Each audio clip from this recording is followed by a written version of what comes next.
کہ ہمارے خداوند یسوع مسیح کے قتل کی ذمہ داری ان یہودیوں پر نہیں ہے، بری کر دیے گئے۔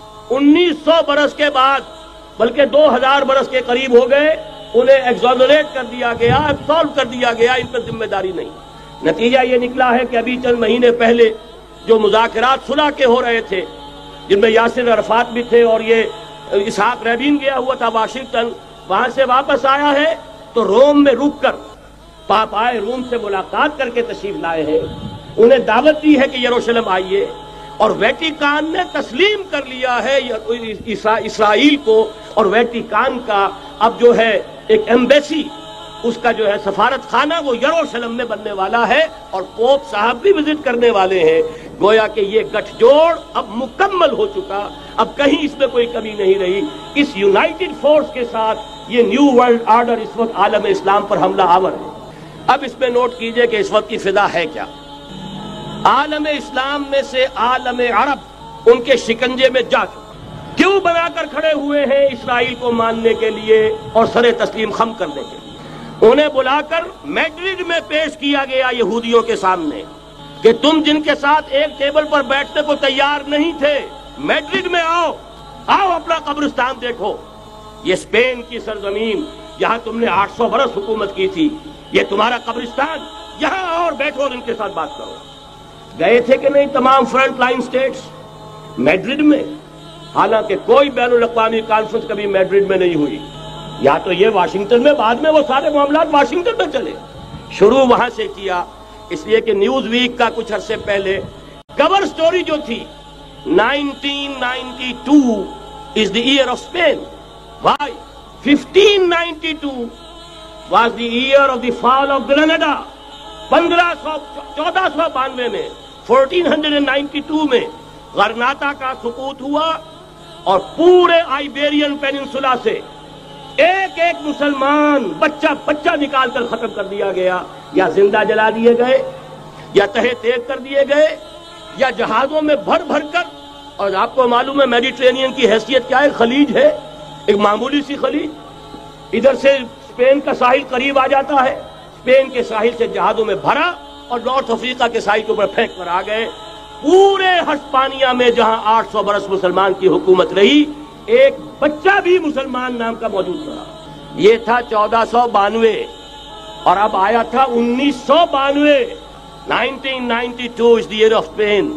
اسی لیے ورلڈ اولمپکس رکھے گئے، وہاں دلہن کی طرح سجایا گیا ہسپانیہ کو، اور بلایا گیا، طلب کیا گیا، سمن کیا گیا تمام دول عرب کو، آؤ یہاں بیٹھو، اور یہاں بیٹھ کر اپنے ان یہودی دشمنوں کے ساتھ مصالحت کی بات شروع کرو۔ بہرحال نوٹ کر لیجئے، عالم عرب جا چکا ہے۔ کوئی دن کی بات ہے، میں سنسنی پیدا نہیں کرنا چاہتا، لیکن حالات اور واقعات سے نگاہیں بند کرنا بھی کوئی دانش مندی کی بات نہیں۔ یہ ایودھیا کی مسجد شہید کی گئی، ابھی یہ ایک بہت بڑا مزار جو ہے شہید کیا گیا، اور اس کے ساتھ کئی مسجدیں شہید کی گئی۔ یہ سب کیا ہے؟ یہ مسلمانوں کی نفس دیکھی جا رہی ہے کہ کوئی غیرت اور حمیت نام کی کوئی شے باقی ہے۔ جیسے علامہ اقبال نے وہ نظم لکھی تھی، عبد القادر روہیلا بڑا ظالم جفاجو کینہ پرور تھا، لیکن یہ کہ اس نے جو ایک ٹیسٹ لیا تھا کہ وہ جو عورتیں ہیں تیموری خاندان کی، ان میں کوئی رمق رہ گئی ہے؟ معلوم ہوا کہ نہیں، کہ غیرت نام تھا جس کا گئی تیمور کے گھر سے، ختم، غیرت نکل گئی۔ اسی طرح ایودھیا کی مسجد، اب چرار شریف، اور یہ کوئی دن کی بات ہے کہ اب مسجد اقصی کا نمبر آیا کہ آیا، اس کے لیے پوری تیاریاں ہو چکی ہیں۔ یروشلم کا مشرقی حصہ خالی کرایا جا چکا ہے، اس کے اندر اب پورا تسلط یہودی کر رہے ہیں، یہاں تک کہ آپ کے یاسر عرفات صاحب نے بھی کچھ نہ کچھ جو ہے احتجاج کی بات کی ہے، حالانکہ اب تک ہر بات مان کر منقار زیرے پر تھا، لیکن یہ کہ ایک وقت آتا ہے آخر کار اسے بھی کچھ بولنا پڑ گیا ہے۔ لیکن یہودی اب پیچھے قدم ہٹانے والا نہیں ہے۔ ان کا تھرڈ ٹیمپل، تیسری مرتبہ ہیکل سلیمانی تعمیر ہونا ہے۔ نوٹ کر لیجئے، ان کے لیے وہ وہی کچھ ہے جو ہمارے لیے کعبہ ہے، ان کے لیے ہیکل سلیمانی بالکل وہی حیثیت رکھتا ہے جو ہمارے لیے کعبہ۔ وہ ہیکل سلیمانی ایک مرتبہ پہلے نبوکدنضر کے ہاتھوں مسمار ہوا، پھر سن 70 عیسوی میں ٹائٹس کے ہاتھوں مسمار ہوا، سن 70 کے بعد آج 1995 میں کتنے برس ہو گئے؟ پورے 1925 برس ہو گئے کہ ان کا کعبہ زمین بوس پڑا ہوا ہے. اب تک تو ان کا بس نہیں تھا، اب تو بس ہے کہ نہیں؟ اب ان کی حکومت ہے کہ نہیں؟ اب شاہ حسن ہو یا شاہ حسین ان کے نوکر اور چاکر ہیں یا نہیں؟ اب انہیں ڈر کس کا ہے؟ لہذا کوئی دن کی بات ہے مسجد اقصی شہید ہوگی اور ٹیمپل کی تعمیر شروع ہوگی. یہ تو بہرحال ایک نقشہ ہے. اگلا نقشہ آپ کو بتانا چاہتا ہوں، ایک دوسری تصویر ہے. یہ تصویر ہے زمینی، ایک تصویر ہے آسمانی. وَمَكَرُوا وَمَكَرَ اللَّهُ وَاللَّهُ خَيْرُ الْمَاكِرِينَ. انہوں نے اپنی سی تدبیریں کی، اللہ نے اپنی تدبیر کی، اور ظاہر بات ہے اللہ کی تدبیر سے بہتر تدبیر کس کی ہوگی؟ چنانچہ یہودیوں کی سازشیں اس وقت بھی ناکام ہوئی تھی یا نہیں؟ ظاہر بات ہے جاء الحق وزهق الباطل ان الباطل كان زهوقا. لہذا یہ آیتیں دونوں اعلان کر رہی ہیں کہ یہودیوں کی سازشیں بالآخر ناکام ہوں گی اور دین حق کا بول بالا ہو کر رہے گا. یہ تو ان آیتوں سے ظاہر ہے. یریدون لیطفئوا نور اللہ بافواہہم واللہ متم نورہ ولو کرہ الکافرون. یریدون ان یطفئوا نور اللہ بافواہہم ویابى اللہ الا یتم نورہ ولو کرہ الکافرون. هو الذی ارسل رسولہ بالہدى ودین الحق لیظہرہ علی الدین کلہ ولو کرہ المشرکون. اللہ نے تو بھیجا ہی ہے اپنے رسول کو اس فیصلے کے ساتھ اور یہ ذمہ داری اور مشن دے کر کہ جو دین حق آپ کو دے کر بھیجا جا رہا ہے اسے غالب کیجئے، نافذ کیجئے، قائم کیجئے. اس مشن کے ساتھ بھیجا جا رہا ہے اور وہ بہرحال آیا جاء الحق وزهق الباطل ان الباطل كان زهوقا. لیکن نوٹ کرنے کی بات یہ ہے، ذرا یہاں تھوڑا سا تحمل کے ساتھ غور کیجئے گا، کہیں میرے خلاف کوئی فتویٰ دینا شروع کر دیں.